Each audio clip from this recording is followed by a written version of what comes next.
하니라. 아멘.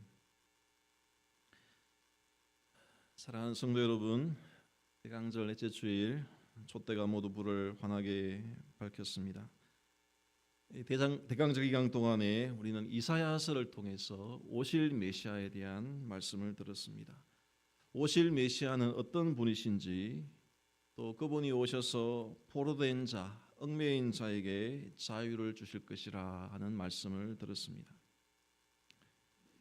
이 기간에 이 메시아로 오신, 그리스도로 오신 예수님에 대한 지식이 좀 자라가는 기간이 되셨습니까? 오늘 본문은 약속하신 그리스도께서 사람의 몸을 입고 이 땅에 태어나시는 본문입니다. 이것을 그리스도께서 성육신하셨다라고 합니다. 주님의 성탄을 기뻐하고 축하하는 오늘 예수님의 이 성육신하심에 대해서 교훈을 집중해서 받고자 합니다. 먼저 이 단어에 오해가 없어야 되겠습니다. 성육신이라고 할 때에 이 성자를 거룩할 성자로 착각을 해서 거룩한 몸이라 이렇게 오해하는 분들이 종종 있습니다. 거룩할 성자가 아니고 이룰 성자입니다.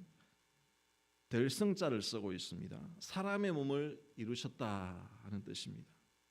사람의 몸을 입으신 그리스도를 의미합니다. 성도 여러분, 그리스도에 대한 지식이 자라가고 믿음이 성장해야 된다 하는데 어떤 것이 믿음이 성장하는 것인가? 제가 이런 설명을 몇 번 드린 적이 있습니다. 우리 신앙의 성장은 기독교의 용어를, 의미를 정확히 알고 그것을 스스로 잘 표현하는 데 있다, 이런 말씀을 드린 적이 있습니다.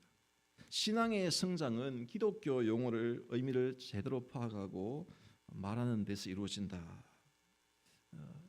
공감이 되십니까? 우리가 사도신경을 배우고 암송하는 목적이 내가 믿는 바 그 내용을 분명한 용어로 표현하기 위함이 있습니다. 유리문답을 작성하고 가르쳐온 이유도 교인들에게 성경의 진리를 보다 분명하게 이해하도록 해서 정확한 용어로 신앙을 진술하려는 데 목적이 있었습니다. 흔히 말하는 복음주의, 개혁주의 말을 하는데 어디 차이가 있습니까?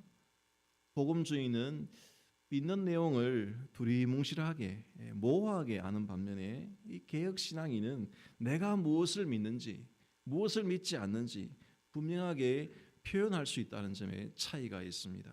기독교 진리는 모호하지 않기 때문입니다.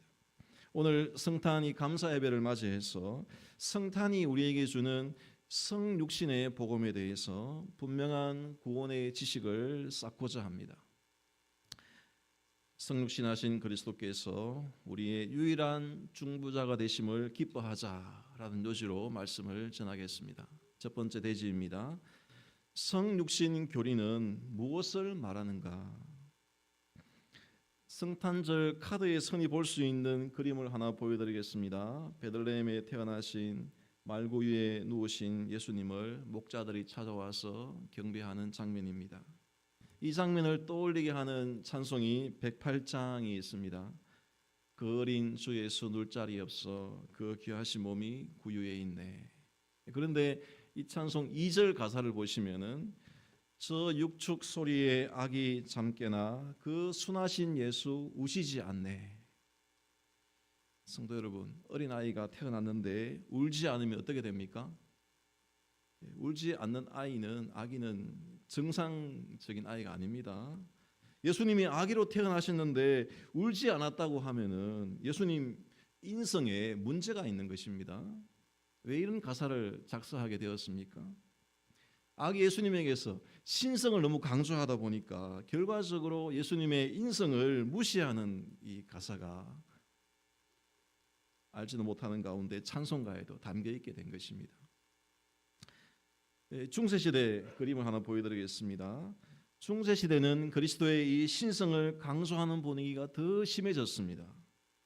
이 그림은 비잔틴 시대에 이스탄불에 있는 성 소피아 성당 천정에 있는 그림입니다. 아기 예수님을 마리아가 안고 있는데 예수님 머리에 보시면은 둥그런 이 후광이 둘러져 있습니다. 예수님의 신성을 표현한 것입니다. 그런데 예수님뿐만이 아니라 마리아 머리 위에도 광채가 빛나고 있습니다. 당시 교회가 이 마리아를 하나님의 어머니라고 칭하면서 마리아를 신성시하던 그런 인식이 또한 드러나고 있습니다. 옆에 있는 그림을 하나 더 보시면은 비교를 해보시면은 오른쪽은 렘브란트의 그림입니다. 동방 박사들의 경배라는 제목인데 이 그림에는 후광이 없습니다. 이 렘브란트는 중세 교회가 그림에서 그 신성을 강조하던 분위기에 반발을 해서 사실적이고 인간적인 예수님의 모습을 그렸습니다. 화려한 배경보다는 어두운 배경톤을 사용하고 육체로 오신 예수님의 인성을 그대로 묘사하고자 애썼던 화가가 렘브란트였습니다. 이처럼 이 교회 미술에서 나타나듯이 어디에 초점을 맞추느냐에 따라서 이 땅에 오신 예수님에 대한 이해가 한쪽으로 치우치거나 그릇된 길로 빠질 수도 있습니다. 예수님의 성육신에서 신성을 강조하는 쪽이 있는가 하면 인성을 더 중요하게 보는 쪽도 있습니다. 또 예수님에게서 초점을 벗어나서 마리아에게 주목하는 경우도 생깁니다. 우리는 예수님의 탄생에서 어디에 주목을 해야 되겠습니까? 오늘 예배 중에 니케아 신경으로 신앙 고백을 했습니다. 올해가 니케아 신경 작성 1700주년 되는 해여서 우리 신학대학원에서도 기념 세미나가 있었습니다. 1700년 전에 AD 325년경에 예수님의 신성을 부인하는 아리우스라는 이당이 등장했을 때 교회가 회의로 모여서 성자 예수님이 어떤 분이신지를 정립을 했습니다.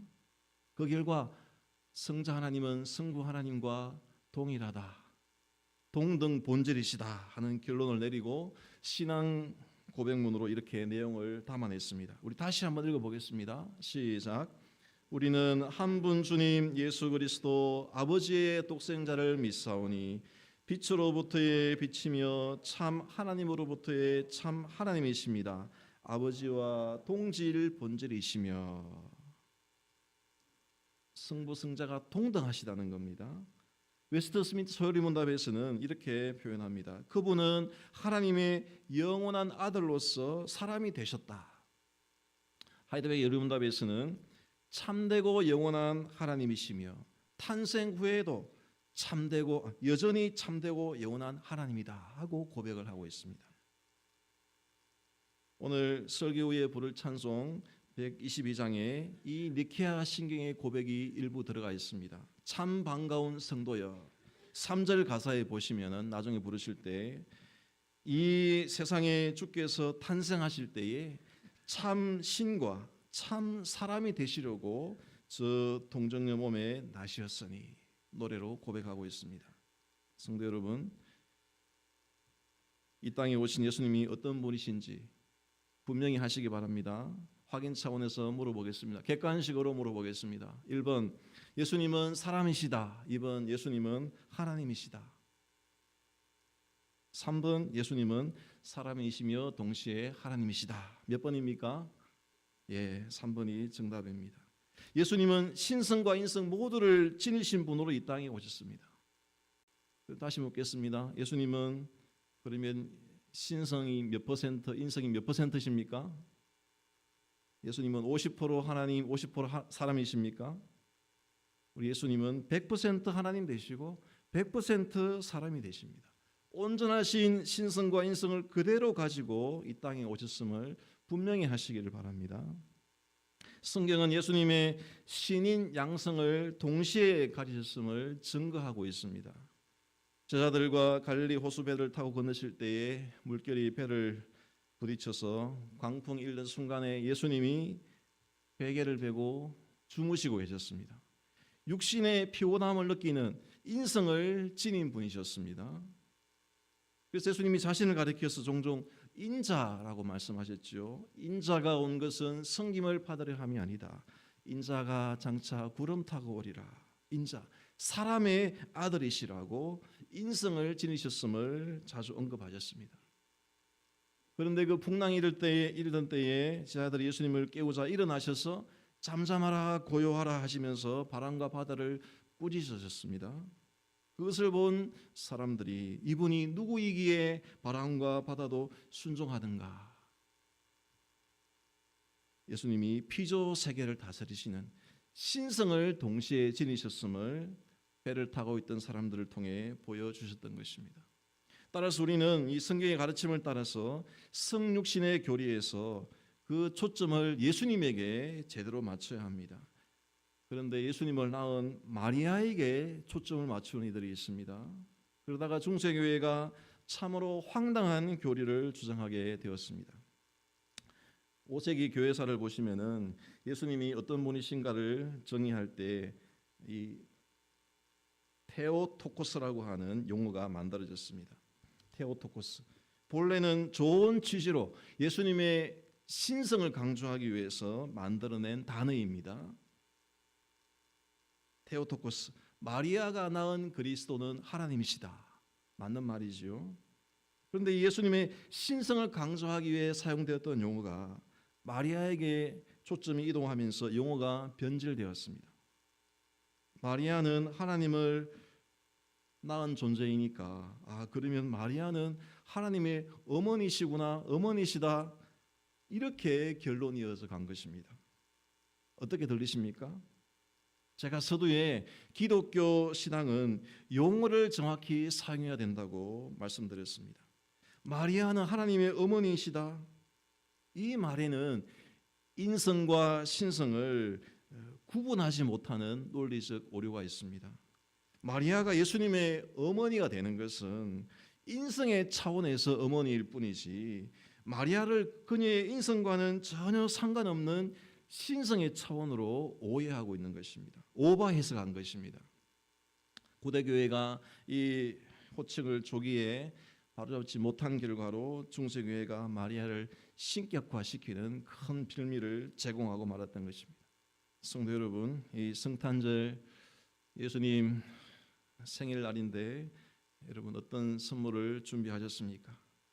예수님에게 우리가 드릴 선물 준비하지 아니하고 다른 사람에게 초점을 맞추고 계시지는 않습니까? 예수님이 가장 기뻐하시는 성탄 선물이 있다면은 너희는 나를 누구라 하느냐 물으셨던 것처럼 예수님이 누구신지를 제대로 고백하는 것을 가장 기뻐 받으십니다.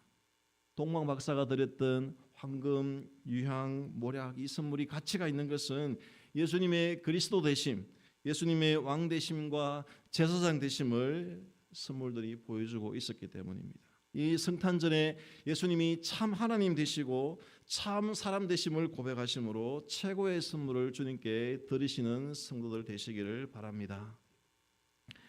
두 번째 대지입니다. 성육신의 교리는 어떻게 가능한가? 이 이룰 성자를 쓰는 이 성육신의 교리가 무엇을 말하는지 이제 다 아실 겁니다. 신성과 인성을 다 가지시고 태어나신 예수님 우리가 배우고 있습니다.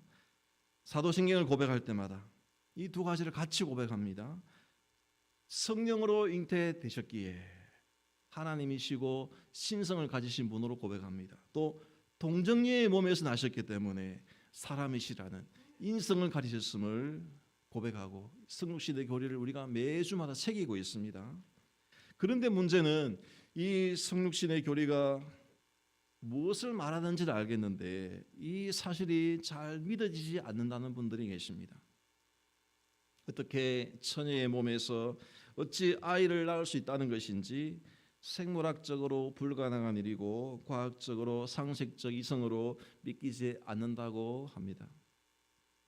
그런 의심에 충분히 공감을 표하는 바입니다. 저도 그런 고민을 했었습니다. 이 동정녀 탄생에 대해서 어떻게라고 물으면은 상식적으로 압득시켜 드릴 방법이 없습니다. 혹시 어떤 분 중에 생물 중에서도 단성으로 처녀 생식으로 하는 경우가 있지 않느냐 성경을 변호할지도 모르겠습니다.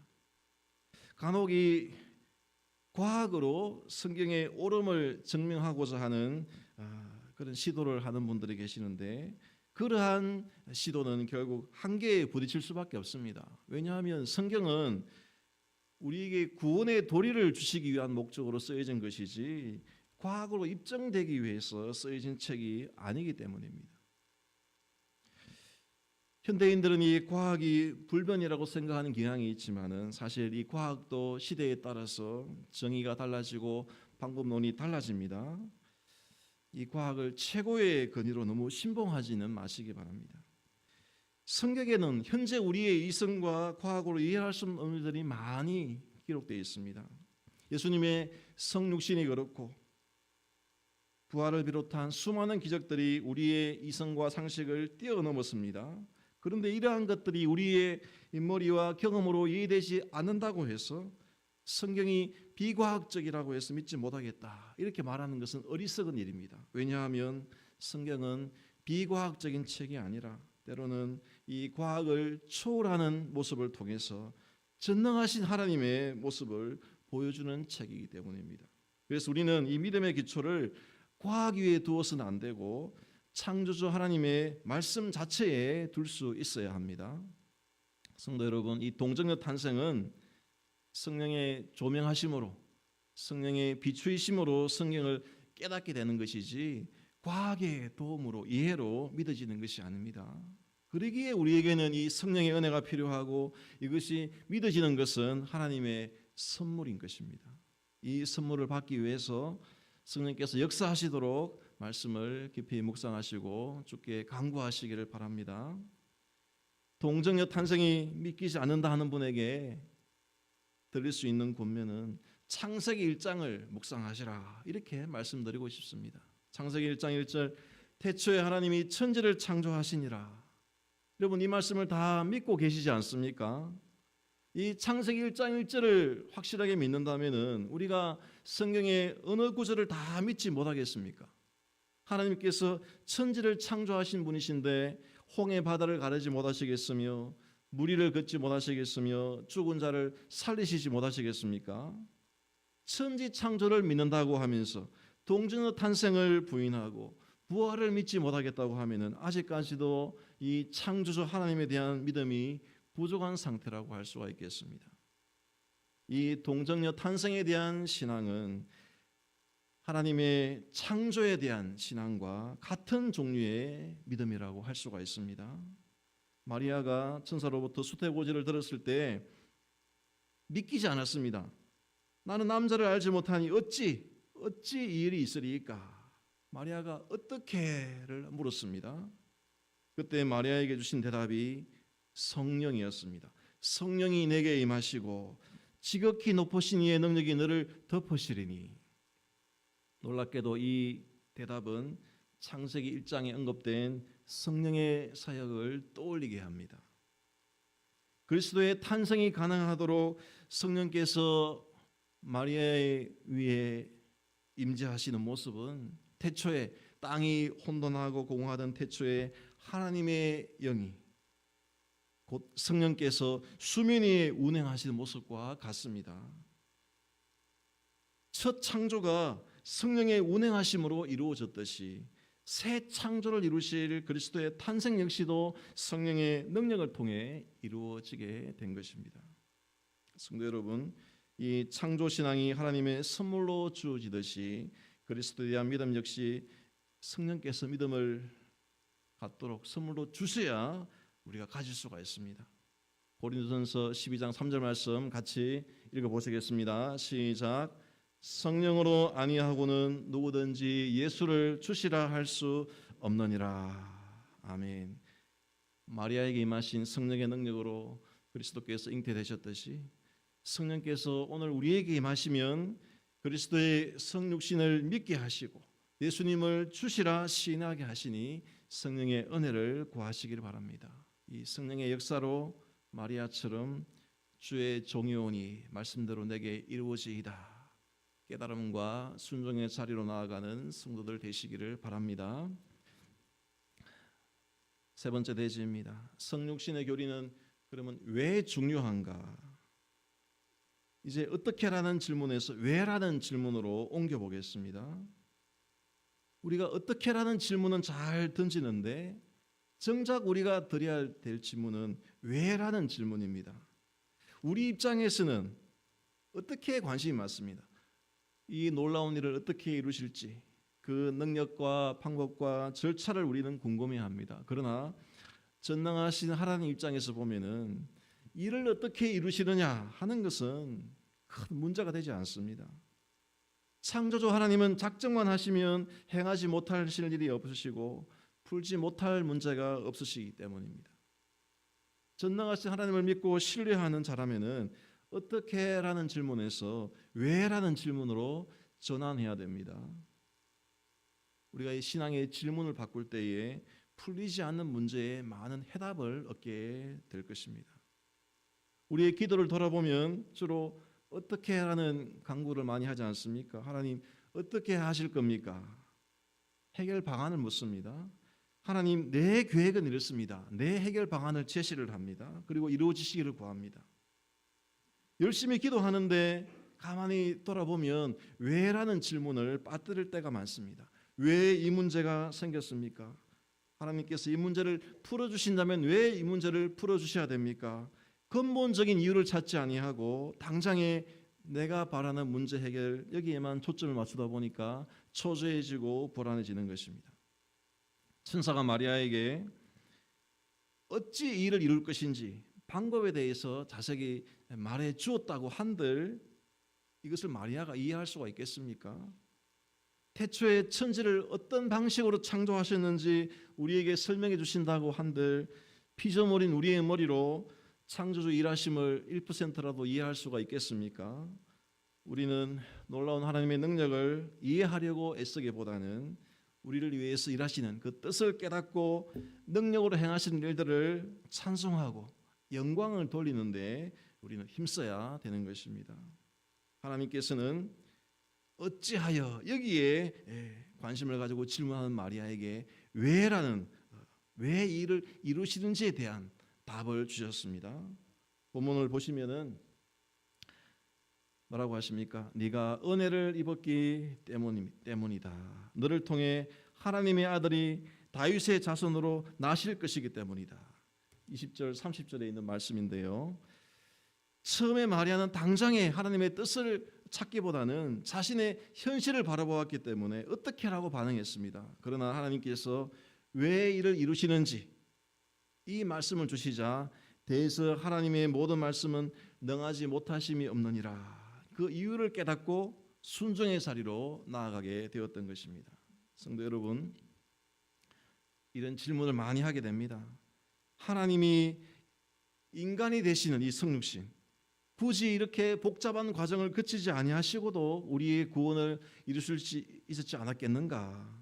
왜 하나님 이렇게 복잡해 보이는 절차를 통해서 또 십자가 죽음이라는 자기의 고난과 희생을 자처하시면서 이 구원의 길을 가셔야 했는가? 왜 그렇습니까?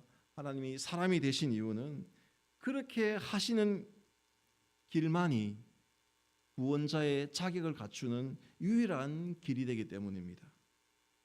니케아 신경의 고백을 다시 보시면 성육신의 이유를 이렇게 밝히고 있습니다.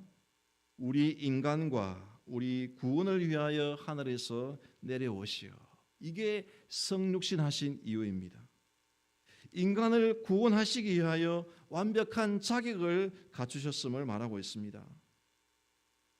칼빈 선생님은 구원자의 조건을 두 가지로 제시를 했습니다. 구원자가 되려면은 하나님이셔야지만이 하나님의 진노를 감당할 수 있는 능력이 있는 것이고, 동시에 사람이셔야지만이 사람을 대신해 죽을 수 있는 자격이 있다. 니케아 신경은 이 두 조건을 예수님이 다 갖추셨다고 말하고 있습니다. 하늘에서 내려온 분이시니까 신성을 지니신 하나님이시고, 마리아에게 나셨으니까 인성을 지니신 사람이시라는 고백을 하고 있습니다. 성도 여러분, 저 석가모니나 공자나 마호메트가 우리의 구원자가 될 수 없고 예수님만이 유일한 구원자가 될 수 있는 이유가 무엇입니까? 디모데전서 2장 5절 같이 읽어보겠습니다. 시작. 하나님은 한 분이시요 또 하나님과 사람 사이에 중보자도 한 분이시니 곧 사람이신 그리스도 예수라.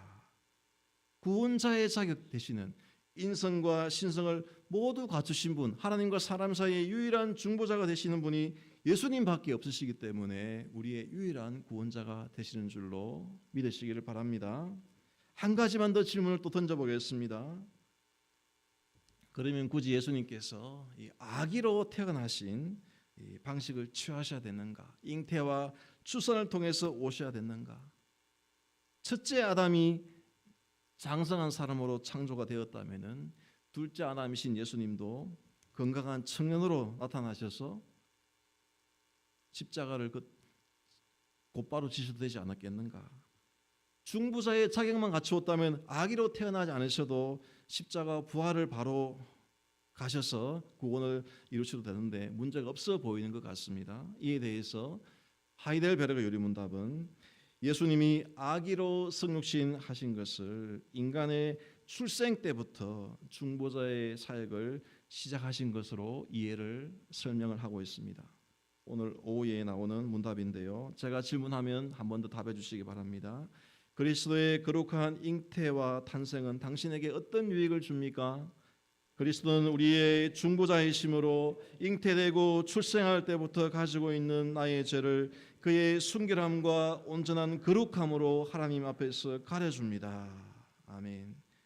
그리스도의 잉태와 탄생을 저와 여러분의 잉태와 출생으로 연결을 시키고 있습니다. 죄인을 구원하러 오신 그리스도께서 저와 여러분의 이 생명이 잉태되고 출생하는 그 출발지로 주님께서 먼저 찾아오셨다는 의미입니다. 다윗이 고백하기를 내가 죄악 중에 출생하였으며 어머니가 재중에 나를 잉태하였나이다. 우리는 잉태되는 순간부터 재중에 태어나는 비참한 인생이고 자식을 가지기 전부터 죄된 본성으로 하나님의 진노 아래 거해 있는 자들입니다. 그런 우리의 비참한 생명이 시작되는 순간부터 그 자리를 주님께서 찾아오셔서 중보자 사역을 시작하셨다는 의미로 아기로 출생하셨다, 이렇게 설명을 하고 있습니다. 성도 여러분, 저와 여러분이 태어난 생일, 우리의 출생일이 예수님의 생일과 직접적인 연관을 가지고 있다는 사실을 아십니까? 올해 2025년에 태어나서 우리 교회에서 유아 세례받은 아이가 있습니다. 박하솔입니다. 하솔이의 출생 연도가 예수님이 태어나신 그 해를 기준으로 계산이 됩니다. 예수님이 태어나신 지 2025년이 되는 해가 하솔이가 출생한 해입니다. 하솔이의 생명이 시작이 되는, 하솔이의 유일한 중보가 되시는 그 예수님의 나신 날을 기준으로 하솔이의 생명이 시작이 되고 계산이 되고 있습니다. 이는 죄인으로 출생하는 우리의 이 속죄 사역이 우리의 죄를 가려주실 분인 예수님을 통해서만 이루어진다 하는 것을 의미하고 있습니다. 성도 여러분, 우리의 출생뿐만이 아니라 우리가 죽는 날도 예수님이 나신 날을 기준으로 계산이 됩니다. 우리가 하나님 앞에 서는 날도 하나님이시자 사람으로 오셔서 우리의 유일한 중보자 되시는 예수님 덕분에 하나님 앞에 거룩하게 설 수가 있게 되는 것입니다. 성육신 하셔서 우리의 유일한 구원자가 되시는 이 그리스도를 송축하고 전파하는 복된 성탄절 맞으시기를 간절히 바랍니다. 화답의 찬송 122장 드리겠습니다. 아멘. 하나님 아버지, 사랑하는 아들을 구세주로 보내주셔서 우리에게 생명의 빛을 비추어 주심에 감사를 드리옵니다. 하늘 영광을 버리시고 이 땅에 오신 주님께서 우리의 유일한 중보자가 되어 주셨습니다. 중보자 되신 그리스도를 바라볼 때마다 우리의 죄된 본성을 깨닫게 하여 주시고 구원자 주님을 더욱 굳세게 붙잡게 하여 주시옵소서. 또 말씀의 빛을 우리에게 비추어 주실 때마다 우리의 죄를 자백하고 죄의 포로에서 해방되는 은혜를 맛보게 하여 주옵소서. 이 구주 탄생의 복음이 우리에게 들려지고 믿어지게 하심에 참으로 감사를 드리옵니다. 그리스도를 구주로 믿게 하심이 오직 성령의 은혜인 줄로 믿습니다. 이 귀한 구원의 은혜를 우리에게 값없이 주셨사오니 아직도 이 복음을 모르는 이들에게 이 생명의 복음을 전하면서 갚아가는 인생이 되게 하여 주옵소서. 주님, 복음을 전하기 위해서 먼저 우리 안에 있는 어두움을 볼 수 있게 하시고 허물과 죄를 주께 고하여 사함받게 하시고 세상의 원리들을 벗겨나가게 하여 주시옵소서. 우리를 용서해 주시고 어렵게 해주시는 주의 은혜를 깨달을 때마다 우리가 이 교회 안에서 먼저 공동체 안에서 이 평강의 복음, 화해의 복음을 맛보게 되기를 원하옵니다. 한 해 동안 믿음의 공동체 안에서 함께 예배하며 찬송하며 교제케 하셨습니다. 혹시나 서운한 마음, 불편한 감정이 쌓여 있다면 이 한 해가 가기 전에 화목케 하시는 평강의 주님 안에서 용서하고 서로 화해하게 하여 주옵소서.